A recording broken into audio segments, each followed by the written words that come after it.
She texted her mom. "Help me. I'm being held hostage." She gave the address. She begged her not to call back. And then, nothing. That was the last time anyone ever heard from 20-year-old Mahogany Jackson. When police arrived at the address in Birmingham, Alabama, Mahogany was already gone.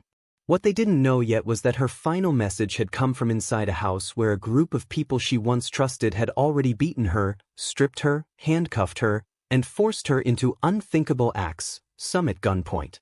They filmed her, mocked her, spat on her. Some of these people had been in her social circle. Some had spoken to her days before like nothing was wrong. But on that night, they turned into monsters.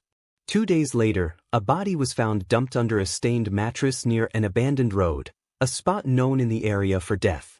She'd been shot in the back of the head. The videos of the abuse spread online.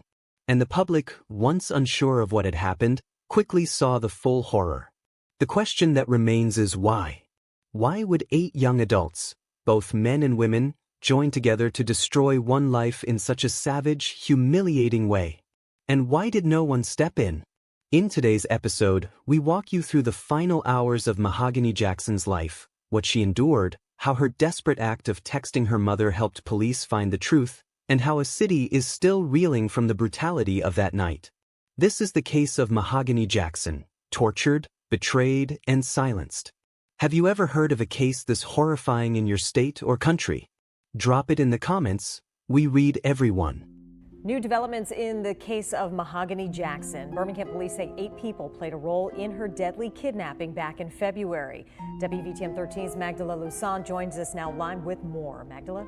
Yes, Sherry, a grand jury decided all of them will now be facing capital murder charges. These are the 8 people charged in Mahogany Jackson's murder. Some of them were already charged with capital murder. Others only sodomy and felony murder charges. That was until the grand jury recently decided and agreed with the Jefferson County DA that everyone should be charged. Mahogany Jackson was born in 2003 and raised in Jasper, Alabama. By 20, she had become a mother, a role her family said she embraced with love and responsibility. Her child was her world. Those close to her say she was trying to build a stable life, navigating the everyday challenges of young adulthood while doing her best for the people she loved. She had a strong connection to her family, especially her mother, Gail Maddox. The kind of bond that made her instinctively reach out to her during her most terrifying moments. It says a lot. In those final hours, she didn't text a friend. She didn't reach out to anyone else. She went straight to her mother. That speaks to how deep their relationship ran. At a vigil held in her memory, her uncle Otis Bates told the crowd, "Though she has been taken from our hand, but never our heart, never." It wasn't just grief. It was heartbreak that echoed through that neighborhood, through every person who lit a candle or tied a balloon to a post. Mahogany wasn't a celebrity. She didn't live a loud life. But she was known and loved. She had friends, she was active on social media, and people knew her face in the community. What makes her story even harder to process is how normal her life was before this. She wasn't involved in gangs. She wasn't running the streets. She was a mother, a daughter, a niece, just trying to figure things out like everyone else her age. And that's what makes her death so gut-wrenching.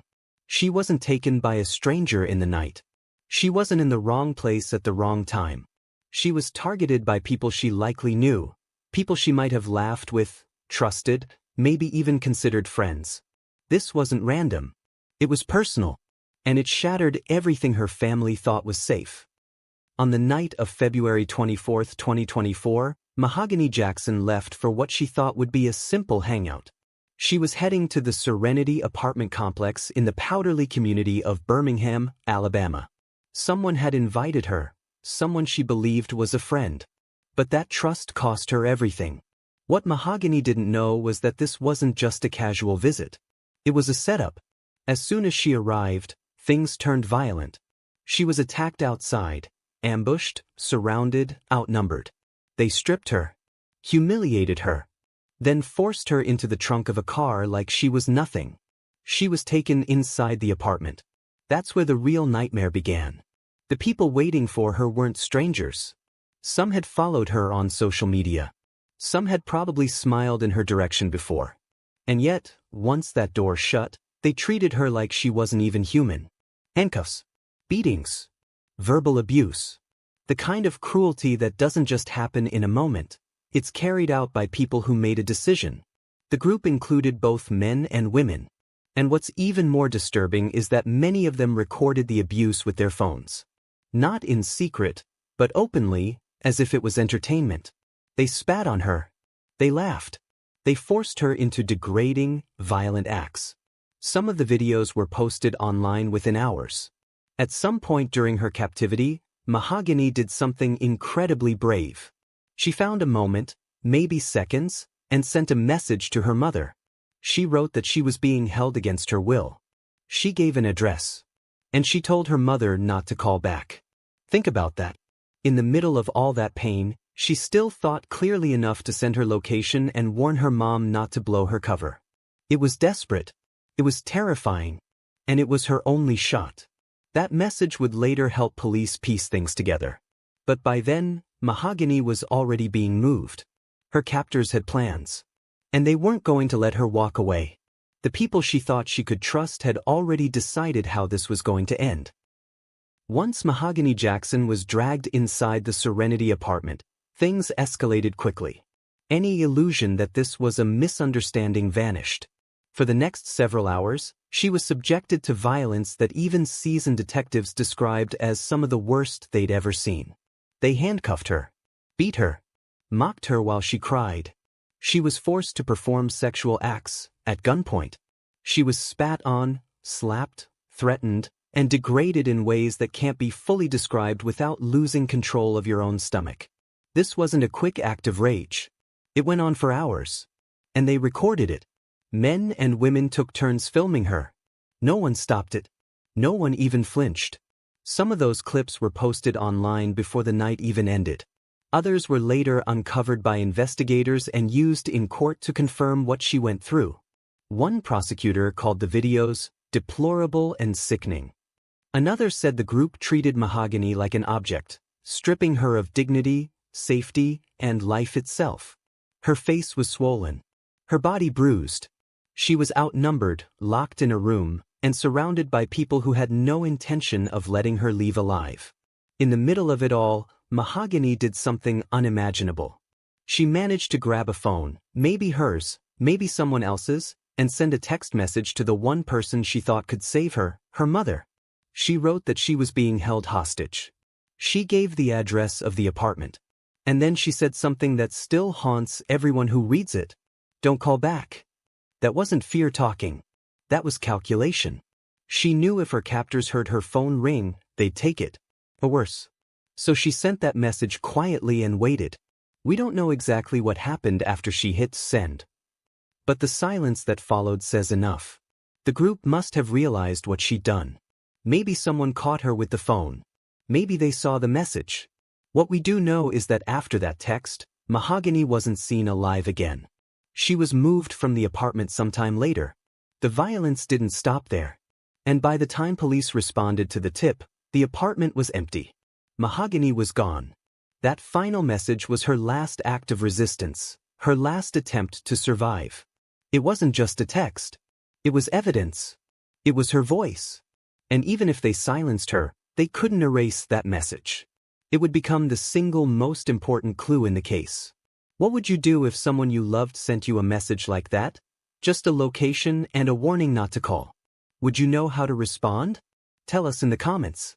Your answer could help someone else. 2 days after Mahogany Jackson sent that desperate text, her body was discovered in a desolate part of Birmingham. A passerby found her near the intersection of 17th Street Southwest and Laurel Avenue, an isolated stretch known locally as Dead Man's Road. She was hidden under a discarded mattress. The kind of place where people dump trash, hoping no one looks twice. But this time, someone did. She'd been shot in the back of the head. That single gunshot ended everything. Investigators believe the fatal moment came shortly after her captors discovered she had reached out for help. Whether they feared getting caught or wanted to send a message, they made a final decision and carried it out. It was a calculated kill. Not chaotic. Not impulsive. They removed her from the apartment, transported her to a remote location, and executed her. Then they tried to cover it up by dumping her body like garbage. The crime scene told a story without needing words. The mattress, the secluded road, the gunshot wound, all pointing to a cold and deliberate effort to finish what they had started inside that apartment. By the time authorities connected the location in Mahogany's text to her disappearance, it was already too late. Her body wasn't found until February 26, 2 days after she was attacked. But even in death, Mahogany's courage spoke louder than her killers ever could. That text message, those few lines she managed to send, became the lead that broke the case open. Without it, she might have disappeared without a trace. Her family would have been left with questions that never had answers. But instead, her final act helped reveal the truth. It exposed her attackers. It brought the violence into the open. What happened to Mahogany wasn't just a killing. It was personal. It was ruthless. And it was meant to leave no trace. But her voice, sent quietly through a phone screen, refused to be buried.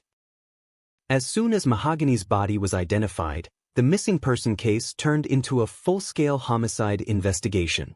Police already had the apartment address from her final text, and they began tracing connections between her and the people who had lured her there. It didn't take long to build a list of suspects. Eventually, 8 people were arrested in connection with her death. They were young, between 18 and 26 years old, and included both men and women. Their names quickly made headlines: Brandon Pope, Francis Harris, Jeremiah McDowell, Blair Green, Sina McCall, Taja Lewis, Giovanni Clapp, and Ariana Robinson. All 8 were charged with capital murder, and some faced additional charges including kidnapping, rape, sodomy, and assault. These weren't people with long rap sheets or notorious reputations. Some were just out of high school. But the acts they were accused of were beyond brutal, and the evidence was damning. The most critical pieces of evidence came from the videos recorded during the attack. These weren't secret recordings. They were filmed with intent, mocking, taunting, showing no fear of consequences. One of the prosecutors said the content was so graphic and cruel, it was hard to watch without turning away. In court, investigators laid out the timeline. Mahogany arrived at the apartment expecting to meet with a friend. Instead, she was ambushed outside, forced into a car, and dragged inside, where the abuse began. They showed how each suspect played a role. Some participated directly, while others stood by and watched, recording instead of helping. Francis Harris was identified as the person who pulled the trigger. Prosecutors believe he fired the shot that killed Mahogany after the group discovered she had texted her mother. Because of this, the state is seeking the death penalty for Harris and for 6 other defendants. Only one is not currently facing death row, but all 8 remain behind bars, awaiting trial. During the hearings, family members sat in silence, listening to every detail. The courtroom was filled with grief and disbelief. For many, this wasn't just about justice. It was about trying to make sense of how so many people could participate in something so cruel. The legal process is still ongoing. But the evidence is overwhelming. Between the witness statements, video footage, and Mahogany's final text, the case built itself. This wasn't an accident. This wasn't a case of being in the wrong place at the wrong time. This was a planned attack, carried out by people who showed no remorse in the moment. And now, they're facing the consequences. News of Mahogany Jackson's death sent a wave of heartbreak through Birmingham. Her family, still reeling from the brutality of what she endured, organized a vigil at the Serenity apartment complex, the same place where she was last seen alive. It wasn't just a memorial. It was a moment for a city to pause, to confront what had happened, and to say her name out loud. People from across the community showed up. Some brought candles. Others brought balloons. Most just stood in silence, trying to understand how something this violent could happen to someone so young, so loved. Her uncle, Otis Bates, spoke through tears, trying to hold it together in front of the crowd. "Letting go, but yet holding on," he said. "We love you. Love can keep us together. Think about those precious moments. Think about those precious times we've had. Nothing can destroy that." The pain in his voice was clear. But so was the message. Mahogany wasn't going to be remembered only for how she died. She would be remembered for who she was to those who knew her best. A mother, a daughter, a niece, a friend.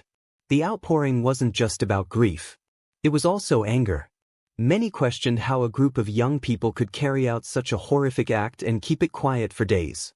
How had no one spoken up sooner? How could so many people fail to stop what was clearly going too far? There was also frustration with how often crimes like this fall through the cracks until it's too late. Mahogany did everything she could. She sent a message. She shared her location. She asked for help. But the system didn't get there fast enough. Now, her name lives on in the voices calling for change, and in the hearts of a community refusing to forget. He adds there is more work to be done. Now today, Judge Keisha Davis gave the state an opportunity to offer each suspect a plea deal, but the death penalty remains on the table for all of those suspects. Now one defendant, Jeremiah McDowell, his attorney spoke to us stating that his client is ready for the case to move forward, and Jackson's mom says despite how hard today is, she plans to be there every step of the way. It's rough. Every time I come here, I have a horrible night before, and I'm gonna have a horrible day when I leave here today. But every time I'm gonna be here. He's anxious to get his case in front of a jury so that he can get out of jail and exonerate himself. Like I said, he's innocent, and we expect to prove that in front of the jury. Stuff is basically whether or not the state has an offer relative to settling the case, meaning a plea offer. Obviously, at this time, we relayed to the judge that we didn't have a plea offer, and we're not at that point yet. And we also notified the court that we filed a notice to seek the death penalty on each defendant Someone as well. else's. This is a case that shocks the conscious. This is not your normal case, and I'm going to go out on a limb in any state. Mahogany Jackson's death, leaving a community shocked nearly a week later. Mahogany's death is indicative of many other homicides that we've suffered in our city. People that know one another are choosing violence against their fellow brother and sister. Birmingham police believe Jackson was killed by people who were acquaintances to her, but detectives working the case are grateful for the community who stepped up with information, leading them to justice. The community stepped up immediately.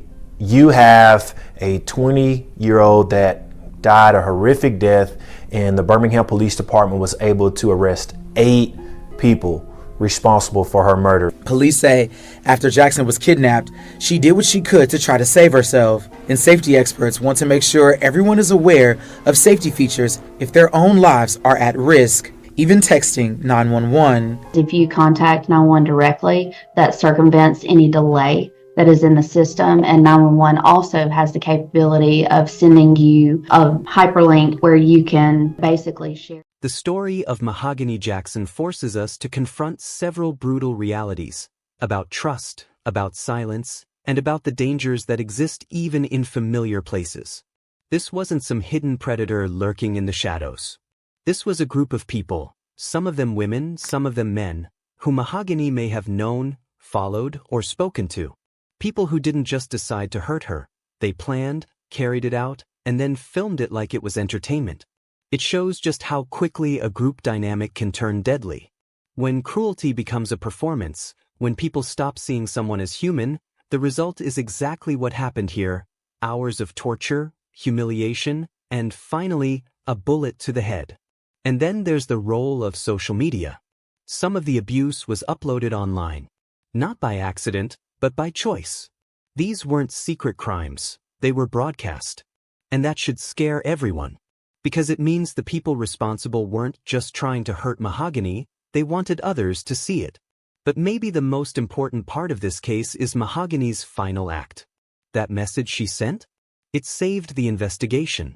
It gave police something to follow. It told her mother exactly where she was. And even though they didn't reach her in time, that text became the key that brought her killers to light. It's a reminder that if someone ever reaches out to you saying they're in danger, believe them. Act immediately. No hesitation. This case also raises hard questions. What drives a group of young adults to destroy a life this way? Why didn't someone speak up before it was too late? And what's being done to stop this from happening again?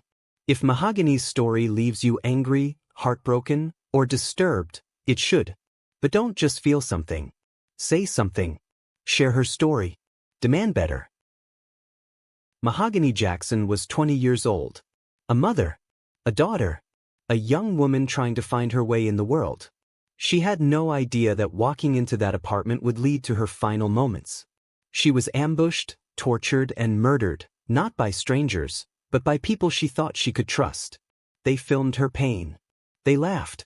And when she fought to survive by sending a text to her mother, they silenced her with a single shot. But that message, that final act of courage, spoke louder than any of them ever could. It exposed the truth. It helped bring her killers into the light. And it reminded everyone watching that behind every headline is a human life, someone who mattered. The legal system is still working its way through this case. Trials will continue. But the damage is already done. A child lost their mother. A mother lost her daughter. And a city will never forget the brutality that unfolded within its own walls. If this story has moved you, speak up. Share her name. Talk about what happened.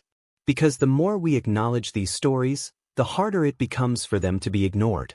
And to the viewers, what would you have done if Mahogany had texted you? Would you know what to do? Would you act fast? Let us know in the comments. Your voice matters. This is the story of Mahogany Jackson. And here at Psycho Crimes, we will keep telling the stories that others try to forget.